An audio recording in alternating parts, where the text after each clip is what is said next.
story of a beautiful, beautiful young woman. I went to Bible college in Lansing, Michigan. The Bible college for two reasons. First reason, to become a better preacher. The second reason was to find a godly wife. And sometimes those two reasons were switched. In my second semester, toward the end of my second semester, walking through a hallway, and I heard a girl praying. There were two hallways, one going this way and one coming off, going that way. And I was walking down this hallway, and the girls were praying in this hallway. I walked past that hallway where they were praying, and I just stopped to listen. And I listened to this girl praying, and I said, "God, that's the girl I'm going to marry." And I looked around the corner, and I said, "Oh, thank you. She's pretty, too." I had already decided that's the girl I want to marry, but she did not decide that at all. She did not like me. I know that's hard to believe, but I did ask her to let me take her out to dinner, and she said, "Okay." She told me later that after she said okay, she thought, "Why did I say okay?" This was just before the end of the semester, and then we went to dinner. Then she went to Pittsburgh, Pennsylvania, and I went to work at a church camp. She was 19 years old and had plans to go as a student from Bible college to a mission trip to teach for the summer in India. Her visa was approved. The professor with whom she was to travel, his visa was not approved. I had telephoned her, and so I knew that she may not get to go to India.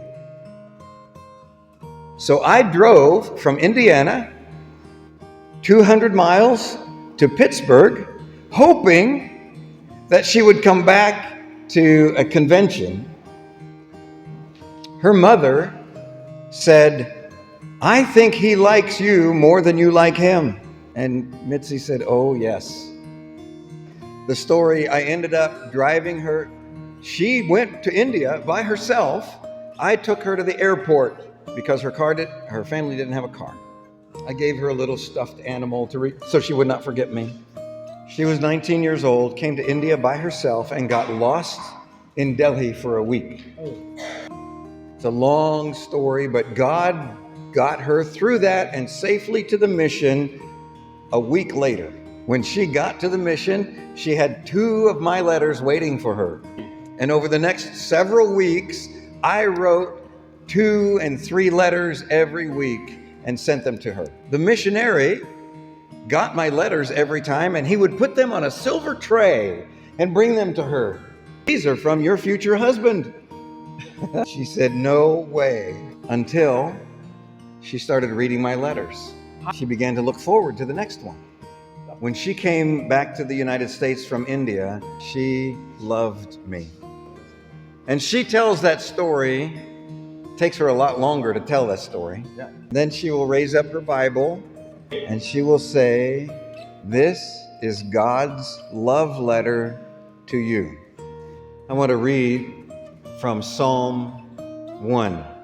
"How blessed is the man who does not walk in the counsel of the wicked, nor stand in the path of sinners, nor sit in the seat of scoffers.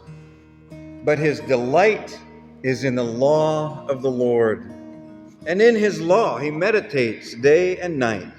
He will be like a tree firmly planted by the streams of water, which yields its fruit in its season, and its leaf does not wither, and in whatever he does, he prospers.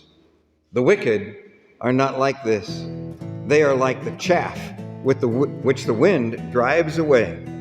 Therefore the wicked will not stand in the judgment, nor sinners in the assembly of the righteous. For the Lord knows the way of the righteous, but the way of the wicked will perish." How blessed, how happy is the one whose delight is in the law of the Lord. In Psalm 1:1, he talks about sit, stand, and walk. He says it in the reverse order, but we're going to go because we start by sitting, then we stand, then we walk. I want to challenge you this evening to sit in the right place, to stand in the right way, and to walk in the right direction. We don't sit in the seat of the scoffer, the one who scoffs at the righteousness of God. Rather, we sit in the seat of the worshiper. This evening, you are sitting in the seat of the worshiper. You're sitting in the seat of one who honors and praises and thanks the living God. We don't stand in the path of sinners. We stand in the pathway of the righteous. Jesus said, "Narrow is the gate and difficult is the way that leads unto eternal life." Jason and I on Monday or Tuesday? Monday. The bridge. Monday went to the Living Root Bridge. It is a long, hard. How many of you have done that? Anyone? One. It's a long, hard journey, isn't it? For an old man, it really is. And we were reminded of the pathway to heaven being difficult, but so worth it. So we sit in the seat of the worshiper. We stand in the pathway of the righteous. We have our eyes fixed on Jesus, and we walk. We sit, we stand, we walk in the counsel of the godly. We walk in the counsel of faithful preachers. Walk in the counsel of faithful saints that are further along on the pathway of righteousness. And we walk in the counsel of His Word. In His law, we meditate day and night. And we allow His Word to transform our hearts. Allow the power of His Word in renewal. And we read His love letter to us, and we love Him all the more. If your passion for God is cooling, it is such an honor for the two of us. Jason is my son-in-law. So thank you for changing your plans in the middle of the week.